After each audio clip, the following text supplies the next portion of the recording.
아, 우리나라에 아주 유명한 선교 단체 중에 CCC라고 있습니다.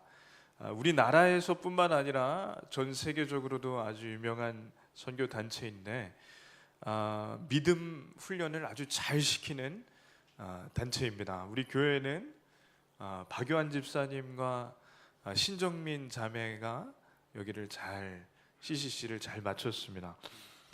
CCC가 뭐 여러 가지를 하지만 매년 여름이 되면 이 농촌에 청년들을 한 10명 정도 묶어서 이렇게 보내는 그런 일을 합니다.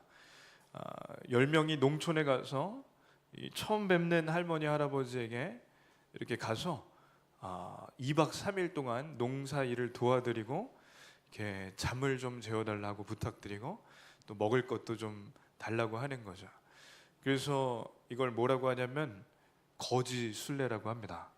그러니까 아무것도 가지는 거 없는 청년들이 가서 이제 부탁하는 입장이니까 이걸 할 때 항상 처음에 하는 일이 뭐냐면 이 청년들 10명에게 핸드폰을 다 뺏고 지갑이랑 온몸을 수색해서 돈을 다 이렇게 걷어서 2박 3일 후에 이제 돌려주는 거죠.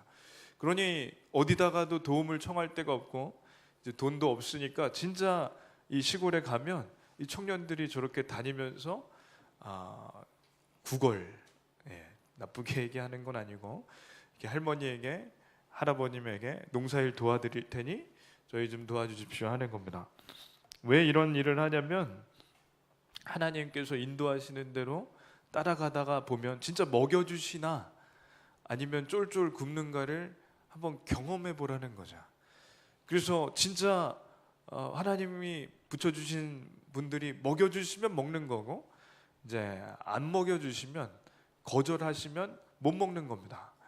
그래서 공중의 새를 보라 내가 먹이지 않고 입히지 않겠느냐면서 하나님의 마태복음의 그 예수님의 말씀처럼 실제로 하나님이 먹여주시는가를 시험하는 훈련인데 제가 너무 궁금해서 정민자매에게 전화를 해서 물어봤어요.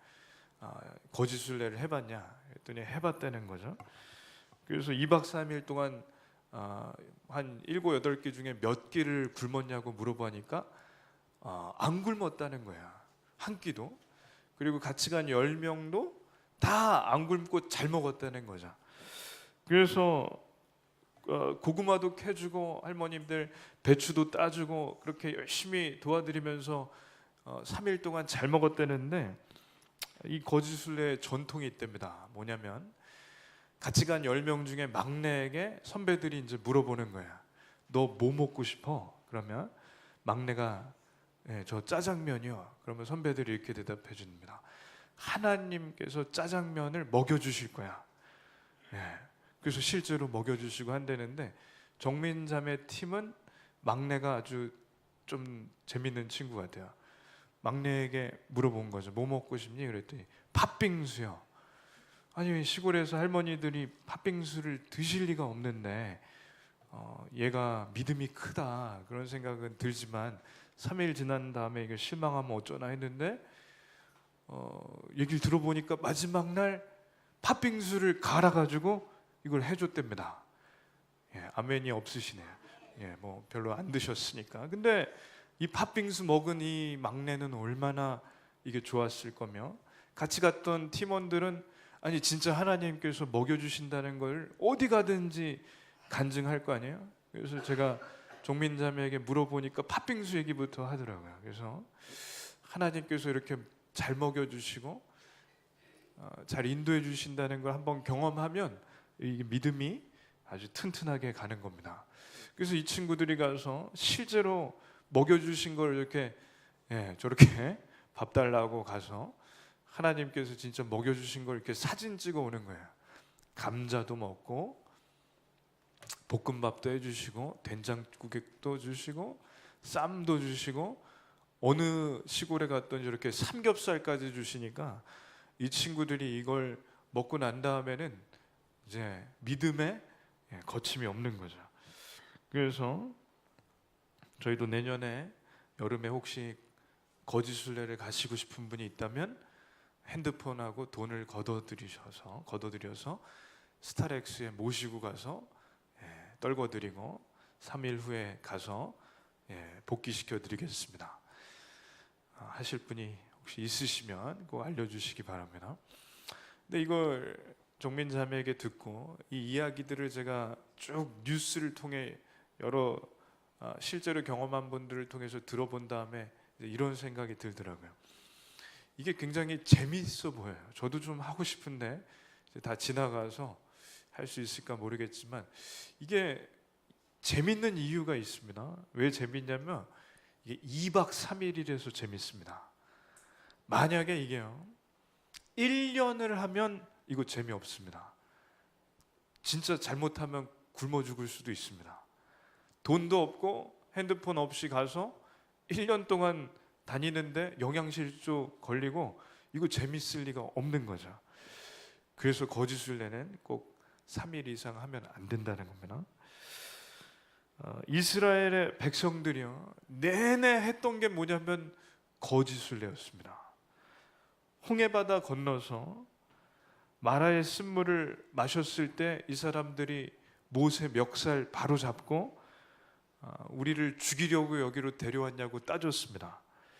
죽일 듯이 달려들었습니다. 그때 마라의 샘 옆에 있는 나무에 이 나무가지를 꺾어서 그 마라의 샘에 넣었더니 이 물이 달게 된 거예요. 그래서 이 백성들이 물을 마셨죠.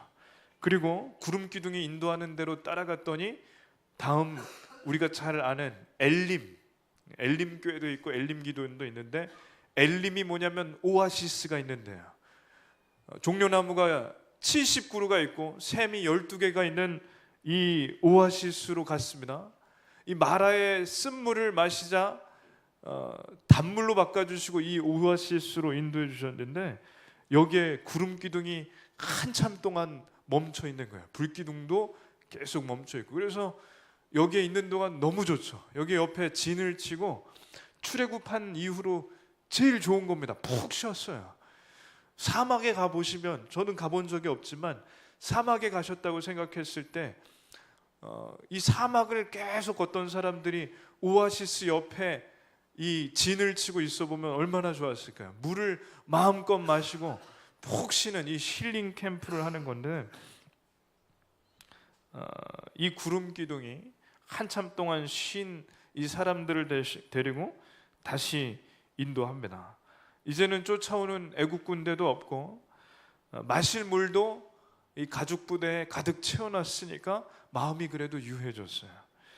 그런데 이렇게 쭉 다시 광야길을 갔는데 다시 또 난리가 납니다. 왜 난리가 났냐면 애굽에서 나왔을 때 싸왔던 식량이 다 떨어졌습니다. 한 달 만에 아무것도 먹을 게 없고 이 오아시스에서 구름 기둥이 옮겨가니까 이 구름 기둥을 따라서 갈 때 저 광야만 끝없이 펼쳐져 있는 거죠. 이때 사람들은 어떻게 했을까요? 1번 걱정할 거 없다. 하나님께서 홍해바다 건너게 해주시고 광야에서 우리 마실 물 끊어졌을 때 엘림으로 인도하셨으니까 먹고 우리가 먹을 것도 당연히 주실 것이다. 그게 1번. 2번 모세 멱살 잡고 우리 왜 죽이려고 여기까지 데리고 왔느냐? 답이 뭘까요? 1번. 예, 다시 출애굽기를 읽어야 됩니다. 2번이에요. 이 사람들이 멱살 잡고 이렇게 했어요. 한번 읽겠습니다. 이스라엘 자손 온 회중이 그 광야에서 모세와 아론을 원망하여 이스라엘 자손이 그들에게 이르되 우리가 애굽 땅에서 고기가마 곁에 앉아 있던 때와 떡을 배불리 먹던 때에 여호와의 손에 죽었더라면 좋았을 것을 너희가 이 광야로 우리를 인도해내어 이 온 회중이 죽여 죽게 하는도다. 아멘. 모세와 아론 너네 때문에 우리가 또 여기서 꼼짝없이 죽게 되었다. 여기서 읽어보시면 아주 웃긴 말이 있어요. 제가 녹색으로 쳐놨는데 이 사람들이 애굽 땅에서 고기가마 곁에 앉아 있던 때가 좋았다는 거예요. 이거 왜 웃긴지 잘 보십시오. 고기를 먹었던 때가 그리운 게 아니라 고기가마 옆에 앉아 있었던 때. 그럼 이게 뭐 하는 거냐? 고기가마에 고기를 끓이던 굽던 옆에서 불 붙이면서 고기 냄새만 맡은 거예요. 고기를 실컷 먹은 게 아니라는 거죠. 고기가 다 익으면 쟁반에 이쁘게 담아서 주인한테 가져다 바치는 거예요. 그러다가 고기가 좀 타면 그거 탄 고기나 좀 먹고, 고기 가져가다가 좀 땅에 떨어뜨리면 땅에 떨어진 고기나 몇 점 주워 먹으면 다행이지, 이 사람들이 고기를 실컷 먹어본 적이 없어요. 근데 여기에 있는 것보다는 고기가마 옆에서 냄새라도 맡고 탄 고기라도 몇 점 주워 먹는 게 낫다. 이 사람들 솔직히 얘기하면 그때 뭐라고 했냐면, 우리 여기서 죽게 되었으니까 제발 여기서 좀 꺼내달라고 했던 사람들입니다. 그러니까 이게 명언이 맞아요. 화장실 들어갈 때와 나올 때가 다르다는 게 인간의 본성이라는 거죠. 더 또 재밌는 얘기가 있는데, 떡을 배불리 먹었던 때에 그때가 그립다는 건데, 떡을 배불리 먹어본 적은 없어요. 그때 애굽에서 어떻게 했냐면, 왕이 간신히 먹고 살 정도로 그냥 겨우 목숨을 연명할 정도로만 식량을 줬지, 노예에게 배불리 떡을 먹게 한 적이 없어요. 이게 거짓말하는 겁니다. 여기서 성경을 우리가 아는 속담으로 비유하자면, 먹고 죽은 귀신은 때깔도 좋다, 이런 얘기가 저는 여기서 나왔다고 생각해요. 여호와의 손에 죽었더라면, 그때 먹고 죽으면 귀신이 때깔 좋은 것처럼 우리도 거기서 죽은 게 더 낫지 않는가. 그래서 사람은요, 이랬으면 참 좋았을 텐데, 저랬더라면 훨씬 잘 되었을 텐데, 이런 마음이 이 안에 있는 겁니다. 그리고 원망과 불평을 하고 싶은 겁니다. 사람은 그렇습니다. 그 마음이 자꾸 생기면 왜 그런지 이렇게 생각하면 됩니다. 죄인이라서 그래요. 죄인은 누군가를 원망하고 싶고 누군가를 이렇게 불평하고 싶은 그 DNA가 뼛속부터 아담과 이브 이후에 이 안에 있는 거예요. 죄인이라서 그런 거죠. 한 달 전에 하나님께서 홍해바다를 갈라주셔서 살았던 사람들이고, 며칠 전에 물이 없을 때 오아시스로 인도해 주셔서 지금 살아있는 사람들이고, 지금 음식이 없다고, 식량이 없다고 해도 구름 기둥이 인도하는 대로 따라왔을 때 살았습니다. 그러니 살 길로만 인도하는 내비게이션이 지금 눈앞에 있는데, 사람들의 눈에는요, 이 구름 기둥, 살 길로만 인도하는 구름 기둥은 안 보이고 이 눈앞에 이것만 보이는 거예요. 사람은 그렇다는 거예요. 자기 눈앞에 막막한 게 있으면 그것만 보이고, 이제까지 하나님께서 인도하신 은혜는 까먹는 거죠. 그걸 사자성어로 뭐라고 하냐면 배은망덕이라고 합니다. 배은망덕의 뜻이 뭐냐면, 은혜를 배신하고 베풀어준 덕을 잘 잇는 것이래요. 그러니까 사람은 원래 그렇다는 겁니다. 은혜를 배신하고 베풀어준 덕을 잘 잇는 게 사람. 그래서 혹시나 배은망덕한 사람을 만나실 때 절대 실망하시지 마시기를 바랍니다. 사람은 원래 그렇습니다. 옆에 있는 분에게 이렇게 얘기하시기만 좋겠습니다. 원래 그러신 줄 알았습니다. 네. 부부가 하는 얘기로 가장 좋은 얘기죠. 근데 참 감사한 것은, 저희가 지난주에 추수감사절이지만 하나님께 참 감사해야 될 것은, 홍해바다를 갈라주시고 구름기둥 물기둥으로 인도해 주시고 마라의 쓴물을 단물로 바꿔주시고 엘림 오아시스를 주시고, 이것도 감사해야 되지만 또 하나 감사해야 될 것은 뭐냐면 이거예요. 하나님께 배은망덕한 사람들을 혼내시지 않았다는 겁니다. 이거 감사해야 돼요. 왜 하나님께서 혼내시지 않냐? 믿음이 어리면 혼내시지 않습니다. 그러니까 교회 처음 나오신 분들이 때로는 부러울 때가 많아요.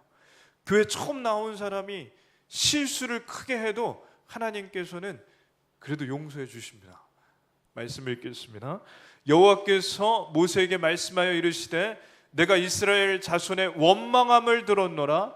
그들에게 말하여 이르기를, 너희가 해질 때에는 고기를 먹고 아침에는 떡으로 배부르리니 내가 여호와 너희의 하나님인 줄 알리라 하라 하시니라. 아멘.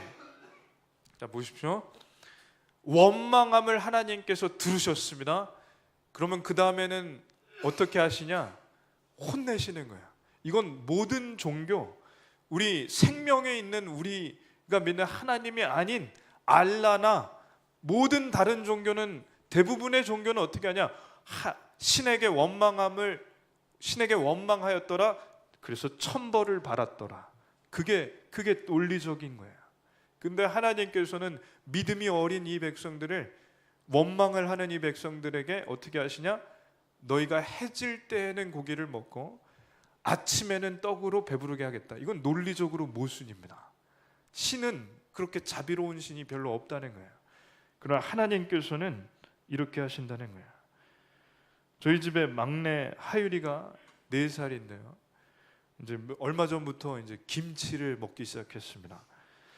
근데 이렇게 잘 보니까 자기가 딱 원하는 김치 크기가 있어요. 그것도 깍두기는 안 되고 배추김치인데 가로 3cm, 세로 2cm여야 돼요. 그거보다 더 크면 안 돼요. 근데 이걸 잘라주다 보면은 이게 꼭 가로 3cm가 넘기도 하고 세로 2cm가 안 될 때가 있는데, 얘가 이걸 숟가락에 올려주면 어떻게 하냐? 숟가락을 던져요. 김치도 던지고 성질을 내요. 누굴 닮았나 모르겠어요. 근데 그때 엄마가 어떻게 하는가, 어떻게 할까요? 엄마가 숟가락을 물에 닦아서 다시 줍니다. 그리고 김치를 3cm, 2cm로 잘라서 줘요. 근데 이렇게 3cm, 2cm면 잘 드시는데 고춧가루가 또 많이 묻은 거예요. 그럼 어떻게 할까요? 숟가락을 또 던져요. 그럼 엄마가 어떻게 할까요? 양옥남 권사님은 때리신대요. 어떻게 할까요? 그러면 입술을 꽉 물고 숟가락을 주워서 또 줘요. 이게 하나님께서 하신 거예요. 이게 하나님께서 이스라엘 백성에게 해주신 겁니다. 이스라엘이 어리니까 고기 주시고 떡을 주신다는 거예요. 눈앞에 이 광야에서 무슨 떡이 있겠고 무슨 고기가 나오겠는가, 백성들은 믿지 못하죠. 그러나 이런 말 들어보셨습니까? 마른 하늘의 새벼락. 저희가 보통 아는 건 마른 하늘의 날벼락은 들어봤는데, 하나님께서는 마른 하늘에 새벼락을 내려주셨다는 거예요. 그러니까 온데간데 없이 이 사막에 살 수가 없는데 갑자기 새떼가 몰려오더니 이 새떼가 이 이스라엘이 진친 그 앞에 저 메추리 새떼가 착륙하는 거예요. 그래서 착륙한 다음에 이 새떼가 뭐 힘들었던지 어쨌든지 그 자리에서 수만 마리, 수십만 마리, 수백만 마리가 그냥 가만히 앉아 있어요. 나 잡아 드십시오 하고. 그래서 백성들이 어떻게 하냐? 가서 새들이 힘에 빠졌는지 어쨌는지 움직이지 않으니까 그대로 잡아서 털 뽑고 그대로 구워서 저렇게 먹었습니다. 신대방역에 가면 메추리 새를 저렇게 파는데 치킨보다 조금 작고, 제가 먹어봤더니 더 질긴데 아주 짭짤하니 치킨보다 더 맛있어요. 비쌉니다. 10,000원에 3마리인데 제가 성경 공부하느라고 한번 가봤습니다. 그래서 이 백성들이 이걸 저녁에 가득히 먹었어요. 배가 부르도록. 다음날 아침이 됐더니 이 백성들이 있는 그 진 앞에, 이 땅 위에 이슬이 가득 맺혔습니다. 텐트 위부터 이 진 앞에, 텐트 앞에. 근데 해가 뜨니까 이 이슬이 금세 사라지는데 그 자리에 하얀색 떡가루 같은 게 생기는 거예요. 말씀을 읽겠습니다. 저녁에는 메추리나귀가 와서 진에 덮이고 아침에는 이슬이 진주에 있더니 그 이슬이 마른 후에 광야 지면에 작고 둥글며 서리같이 가는 것이 있는지라. 그러니까 아침에 나왔더니 텐트 밖에 나왔더니 이 이슬이 맺힌 그 자리에 발에 밟히는 게 전부 이런 고수씨 같은 거예요. 성경에 보면 가씨 같은 이 만나가 있다고 하는데, 이게 뭐냐면 고수씨 같이 생긴 하얀색 떡가루라는 거예요. 과자 같기도 하고 떡 같기도 하는데 실제로 만나를 본 분은 없지만 눈송이 같이 이런 모습일 거라는 거죠. 그래서 우리로 치면 어떤 게 제일 설명하기 쉽냐면 꿀꽈배기 맛이 나는 백설기 떡가루, 그게 제가 볼 땐 가장 설명을 잘하는 것입니다. 꿀꽈배기 맛이 나는 백설기 떡가루, 그게 만나요. 그래서 마른 하늘에 새벼락 다음엔 떡벼락이 떨어져서 바구니에 담는 겁니다. 한 가정에 1오멜씩, 1오멜은 2.2리터. 그래서 2.2리터를 담으면 4명, 4인 기준으로 이제 배부르게 먹을 수 있어요. 그래서 처음 이 백성들이 이 떡을 보고, 이 만나를 보고 옆 사람에게 물어보는 거야. 아, 이게 뭐냐? 이게 뭐죠? 이게 뭐죠? 이게 뭐죠? 그래서 이 떡 이름이 뭘까요? 이게 웬 떡? 이게 본문의 원문이에요. 원문. 원어로 이게 뭐냐 떡이에요. 그게 만나라는 거야. 만나의 뜻이 이게 웬 떡이냐, 이게 무슨 떡이냐. 한번 읽겠습니다. 이스라엘 자손이 보고 그것이 무엇인지 알지 못하여 서로 이르되 이것이 무엇이냐 하니 모세가 그들에게 이르되 이는 여호와께서 너에게 주어 먹게 하신 양식이라. 아멘. 자, 어느 목사님이요, 동요 중에 가장 성령 충만한 동요가 하나 있답니다. 그게 뭐냐면 이거예요. 펄펄 눈이 옵니다. 하늘에서 눈이 옵니다. 하늘나라 선녀님들이 하얀 가루, 떡가루를 자꾸 뿌려줍니다. 네, 아멘. 그러니까 선녀님들은 하나님의 천사들이고 이 떡가루가 만나라는 거죠. 그래서 이 저녁에 하나님께 배은망덕하게 원망했던 그날 밤 저녁에 고기를 먹여주시고 그날 다음 아침에 떡을 실컷 먹게 해주셨습니다. 모세의 멱살을 잡았고 하나님을 원망했던 이 백성들에게 떡과 고기를 실컷 먹여주셨습니다. 광야에서 물이 없어 목말라 죽는 줄 알았을 때는 엘림 오아시스로 인도하셨고, 식량이 다 떨어져서 굶어 죽는 줄 알았을 때는 하늘에서 떡을 내려주셨습니다. 그러니까 만나는 뭐냐면 믿으라는 거야. 그러니까 하나님께서 물도 주시고 먹을 것도 주시고 홍해바다도 건너게 해주시고 유월절 죽음도 지나가게 해주시는 분이 하나님이라는 것을 믿으라는 겁니다. 하나님이 먹여주시고 입혀주신다는 것을 믿으라는 겁니다. 푸른 풀밭에 누이시고 쉴만한 물가로 인도하시는 것을 믿으라는 겁니다. 여호와는 나의 목자시니 내가 부족함이 없으리로다. 그가 나를 풀밭에 누이시며 쉴만한 물가로 인도하시는도다. 아멘. 저희에게는요, 만나는 돈입니다. 그런데 살다 보면 돈이 딱 끊길 것 같은 저 눈앞에 막막한 광야 같은 때가 반드시 있다는 겁니다. 그럼 여기서 뭘 해야 되는가? 여기서 할 것은 이겁니다. 하늘을 보라는 거예요. 하늘을 보시라는 거예요. 통장 잔고가 줄어가고 심지어 마이너스가 찍혔을 때 하늘을 보시기를 축원합니다. 광야는 믿음의 훈련소입니다.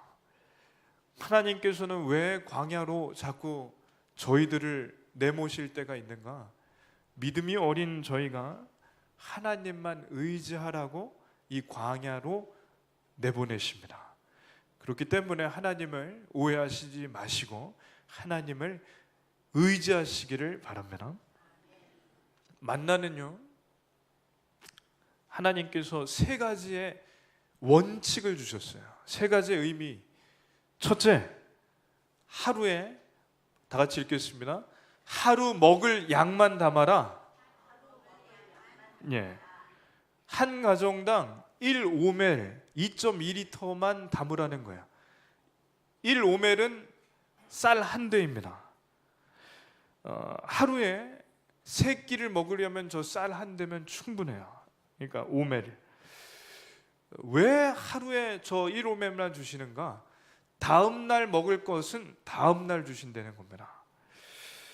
내일 아침에 일어났는데 혹시나 불안해서 불안하니까 이제 사람들은 꼭 하지 말라는 걸 잘하는데 2.2리터가 아니라 5리터 담고 10리터 담고 20리터 담고 쌀 한 갑만이 이렇게 짊어지고 집에 돌아왔어요. 텐트에. 얼마나 마음이 뿌듯하겠습니까? 근데 그 다음 날 어떤 일이 있냐? 그 전날 먹었던 1오멜 빼고 나머지는 다 썩었어요. 벌레가 나오고. 그러니까 왜 그러시냐면 하나님께서는 그날 먹을 양식은 그날 주신다는 거예요. 그러니까 주기도문에 오늘날 우리에게 이용할 양식을 주옵시고 기도하는 게 하나님의 뜻입니다. 달리 얘기하면 이거죠. 매일 하나님을 의지하라는 겁니다. 그러니까 사람이요, 왜 서구 기독교가 맨 처음 시작된 그 유럽과 미국과 이 북미가 자꾸 기독교가 죽어가냐? 그 이유 중에 하나가 이거예요. 너무 많이 먹어요. 너무 먹을 게 많아요. 그러니 하나님을 덜 의지할 수밖에 없는 겁니다. 저희는 하나님께서 매일매일 먹을 것을 주시는 것을 믿으시기를 축원합니다. 지난번에 요한 집사님이 찬양하다가 인도하면서 하신 한 얘기인데, 환자를 이게 정성껏 수술하고 약을 처방해주고 새벽까지 걱정이 돼서 돌보고 그랬는데 때로는 결과가 안 좋을 때가 있다고 하더라고요. 그때 뭘 했냐면 기도를 했답니다. 저는 이게 만나의 의미라고 생각합니다. 내 힘으로 다 할 수 있으면 하나님을 덜 의지하게 되지만 생명의 주인이 하나님이시기 때문에 의지하는 것입니다. 그렇기 때문에 저희는 일용할 양식을 구하는 것처럼 하루하루를 하나님께 맡겨드리고 의지하는 겁니다. 만나가 그겁니다. 둘째 원칙, 다시 다 같이 읽겠습니다. 만나는 주워 먹어라. 그러니까 하나님께서는 하늘에서 떡이 떨어지는 기적을 베푸셨으니까 이런 사막에서 이런 떡이 땅에 맺히게 하셨으니까 하나님은 분명히 이런 기적도 하실 수 있어요. 아침 8시가 되면 모두 집 밖으로, 텐트 밖으로 나와서 고개를 들고 하늘을 보라. 그리고 입을 벌리고 있어라. 그러면 하늘에서 이 떡가루, 만나가 입으로 들어가는 거예요. 눈처럼. 그러면 그냥 먹으면 돼요. 근데 하나님께서는 그런 기적을 베푸시지 않아요. 메추라기도 새 떼를 진 앞으로 다 몰아주셨는데 하나님께서는 이렇게도 하실 수 있어요. 그냥 하늘에서 숯불로 다 구워가지고 다 떨어뜨려 주실 수도 있는 거죠. 근데 하나님께서는 그렇게 안 하시고 이렇게 주워 먹으라는 거예요. 왜 그러시냐면 하나님께서 원하시는 건 이겁니다. 일하라는 겁니다. 데살로니가 전서에 이런 말씀이 있어요. 일하기 싫은 자 먹지도 말라. 그러니까 저희가 열심히 일해서 돈 버는 것은 하나님의 뜻입니다. 그러니까 가만히 있는데 하나님이 왜 안 도와주시나 그렇게 걱정하시는 분은 이제 말씀을 다시 봐야 돼요. 하늘 보고 하늘을 보라는 뜻이 기도하라는 뜻이지, 하늘 보고 입만 벌리고 있으면 하나님이 넣어주시진 않아요. 하나님께서 하시는 것은 일할 건강을 주시고, 일할 회사를 주시고, 일할 회사가 안전하도록 나라를 지켜주시는 게 하나님께서 하시는 일입니다. 저희가 할 일은 회사를 찾아가고 그 회사에 들어가서 일을 하고 하나님께서 주신 건강으로 열심히 일하는 거예요. 그게 하나님께서 저에게 만나를 주시는 방법입니다. 오해하시지 마시길 바랍니다. 셋째 원칙이 있습니다. 다 같이 읽겠습니다. 일주일에 6일만 주신다. 네, 아멘. 그러니까 매일 만나를 주시는데 월화수목금은 1오멜만 주세요. 2오멜을 걷어가면 다 나머지는 먹고 남은 건 다 다음날 다 썩어요. 하루에 일용할 양식을 주시니까. 근데 우리로 치면 토요일이 되면 2오멜을 가져가라는 거예요. 그래서 토요일 날 다 먹고 다음날 일어났더니 멀쩡해요. 월요일 날 만약에 15멜을 가져왔으면 1오멜 빼고 9오멜은 다 썩었는데 토요일은 괜찮다는 거예요. 왜 그러냐? 2배를 주시는 이유가 있습니다. 주일은 쉬라는 겁니다. 따라 하시겠습니다. 주일은 쉽니다. 이게 믿음 좋은 식당에 많이 붙여져 있잖아요. 일요일은 쉽니다. 주일은 쉽니다. 그게 하나님 뜻이에요. 왜 그러냐면 예배 잘 드리라는 겁니다. 일하지 마시고 주일에는 온전히 안식하시면서 하나님께 예배 잘 드리라는 겁니다. 왜냐하면 주일 예배는 영혼이 죽고 사는 문제이기 때문에 그렇습니다. 한번 옆 사람에게 이야기하겠습니다. 주일은 잘 지키십시오. 무슨 일이 있으셔도 주일을 지키시고 주일에는 무슨 일이 없도록 애를 쓰셔야 됩니다. 다시 한번 하겠습니다. 주일은 무슨 일이 있으셔도 지켜야 되고 무슨 일이 없도록 애쓰셔야 합니다. 이게 만나의 의미예요. 만나의 의미를 제가 정리하고 마치겠습니다.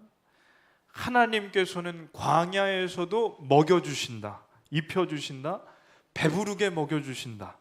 밥만 주시는 게 아니라 고기도 주신다. 하늘에서 내려온 만나만 먹어도 40년 동안 건강했더라. 그래서 비타민 A, B, C, D, 탄수화물, 지방, 단백질, 모든 영양소가 포함된 이 만나를 주시는 거다. 완전식품을 주신다. 그렇게 가장 좋은 것을 주시고자 하시는 분이 하나님이시다. 이게 만나의 근본적인 뜻입니다. 간절히 원하는 거, 기도하는 것은 만나를 주시는 하나님을 매일매일 의지하시기를 축원합니다. 기도하겠습니다.